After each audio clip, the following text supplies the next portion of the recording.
Dr. Kelrick's three eye stalks flinched back as red droplets spattered across the examination tray. The human, Captain Jessica Martinez, had just sliced her palm on a sharp piece of equipment.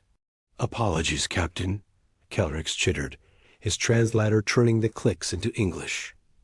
"I should have warned you. But I must ask?" His sensory tendrils quivered in distress. "Why does your blood smell like refined metal? Are you poisoned? Do you need emergency filtration?"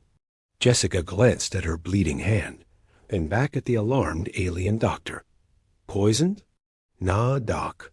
That's just the iron." "Iron?" Kellerick's voice shot up an octave. "You mean the structural metal? The kind used in starship hulls?" "Yep, same stuff," Jessica said, grabbing a medical pad. "Our blood uses iron-based molecules called hemoglobin to carry oxygen." The alien doctor froze, his eye stalks locking in a way Jessica recognized as shock. He rushed to his console, frantically pulling up data. "Captain, I must confess my ignorance about Terran biology," he said, his voice now tinged with disbelief. "In 40 cycles of xenomedicine across 17 species, I have never seen a sentient race incorporate metallic elements into their biology. Most metals are toxic." Jessica just shrugged. "Really? We've got all sorts of metals in us. Iron in the blood, calcium in the bones, sodium and potassium for our nerves, magnesium for muscles. Even little bits of zinc and copper." "Stop. Please stop." Kelrick raised an appendage. "You retelling me your species builds itself from a periodic table of elements that would be considered a toxic waste hazard on most civilized worlds?" Jessica laughed. "Sounds bad when you put it that way, but hey, it works for us. We evolved on a planet with a lot of metal in the crust. Our ancestors just used what was available." Kelrick turned back to his console, studying Jessica's scans. "This is remarkable. Your bone structure is a crystalline matrix of calcium and phosphorus. This should make your skeleton brittle, yet your mobility scores are 30% above the galactic average. Strong bones run in the family." Jessica grinned. "My grandma's 87, and she still runs marathons." 87 rotations? Kelrick looked up, startled. "And she's still physically active?" "Years, not rotations," Jessica corrected. "But yeah, humans are pretty durable." The doctor's tendrils twitched with fascination. "Captain, with your permission, I'd like to do a full analysis of human biology. This could revolutionize our understanding of life. The Galactic Medical Institute always assumed metal integration was impossible for complex organisms." "Sure, why not?" Jessica said, peeling back the pad. The bleeding had already stopped. "I should warn you, though we're pretty weird compared to most folks out here." "Weird is an understatement," Kelrick muttered, pulling up more data.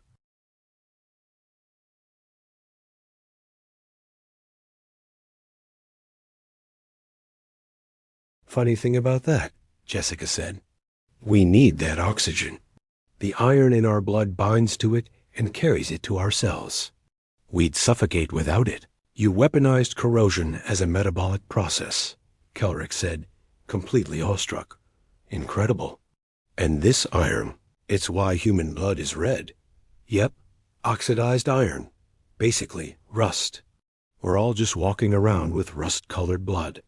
Kelrick's eye stalks swiveled, a sign of deep thought. "The military strategists on the Galactic Council have been worried about humanity's expansion. They see your history of warfare as concerning. But now I understand their real fear." Jessica tensed.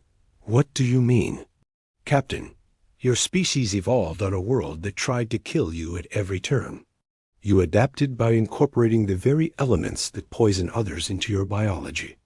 You breathe a corrosive gas, build your bodies from toxic metals, and thrive in conditions that would hospitalize most galactic citizens." Kelrick faced her. "You aren't just survivors.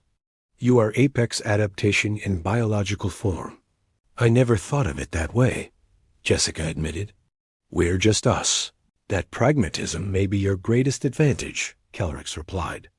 Humanity forged itself in fire and metal. Jessica flexed her now healed hand. Doc, you said the Council is worried. Should I be? Not in a hostile sense, Captain. Kelrix waved a reassuring tendril. More respectfully cautious. When the Council first found Earth, they expected a typical emerging civilization. Instead, they found a species that had split the atom and walked on their moon before even achieving FTL travel.